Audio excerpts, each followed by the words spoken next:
that is just under the report for the 2024 period, which report is titled One Step Forward, Two Steps Backward. And it talks of a slippery landscape for the media.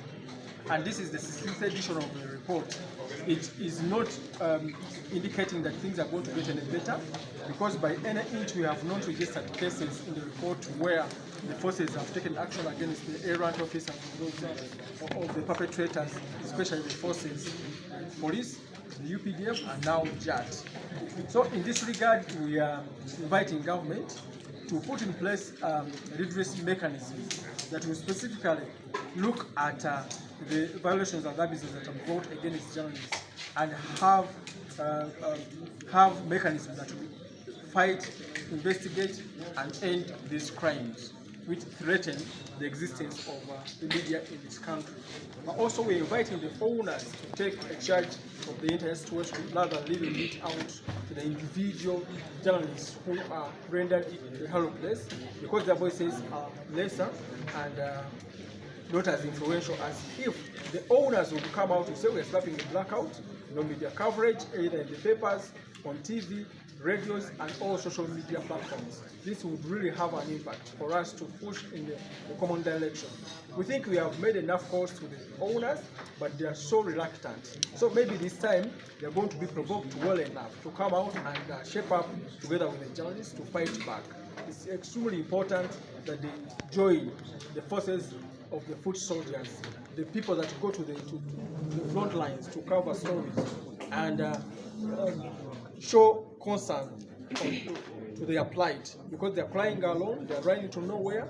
The owners seem to be comfortable. So we're making a call in this report that they come and join and fight collectively.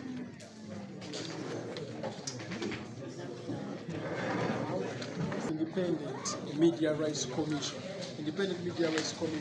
which is mandated to monitor violations against journalists and investigate all the complaints and violations occasioned by state actors. Because it's the only one that can take charge of its own. We cannot. So if this commission is to be set up in place, we know that we have someone to run to, and we know that we will have justice at the end of the day. We'll have a neutral arbiter, which is that commission, where all complaints will be brought, and the perpetrators are brought to task to explain. Where they are found wanting, then they will be handed sentences that we think can deter others from attacking journalists, as the case is now, where impunity has grossly been entrenched. Okay. And then in your presentation, I heard you mention that you're going to follow the payment. What's going to come after monitoring the ones? Yeah, we are going to conduct a research or a survey and come up with a report on the payment of journalists in the country, because there have been overwhelming cries by many media practitioners, either for little pay, no pay at all, and uncertainty over the employment.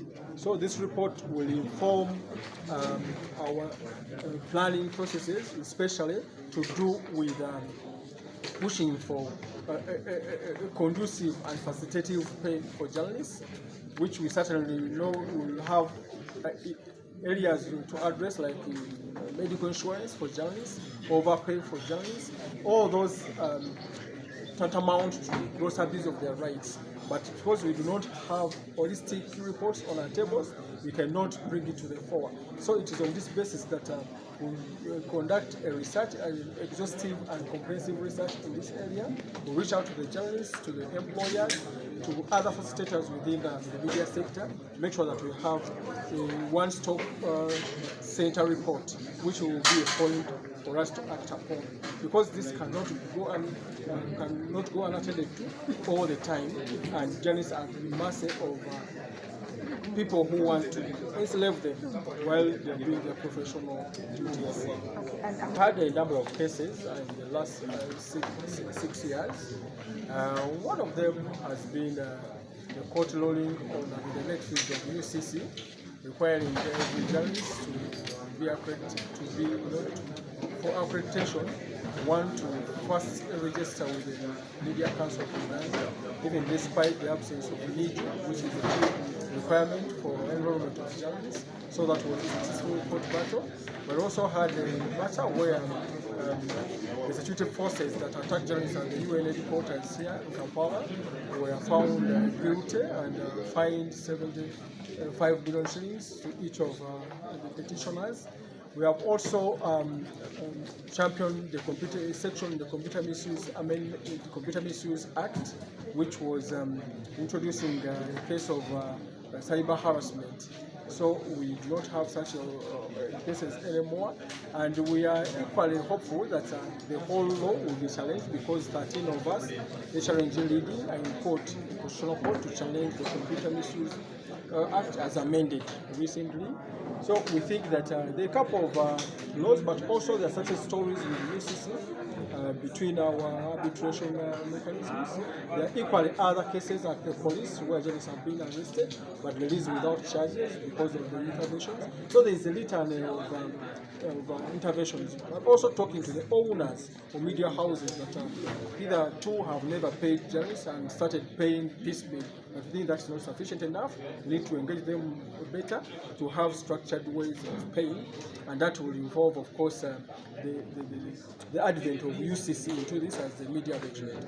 Okay, now tomorrow. Of us, because it's the only day annually that we take stock of what has happened in the industry, where we meet to celebrate our victories, and where we meet also to share our challenges, and then cast a future for all of us. So it's an important day where we all need to come and stand in solidarity with whichever activities that we are undertaking, but we also want to invite government to appreciate that this is not only a day for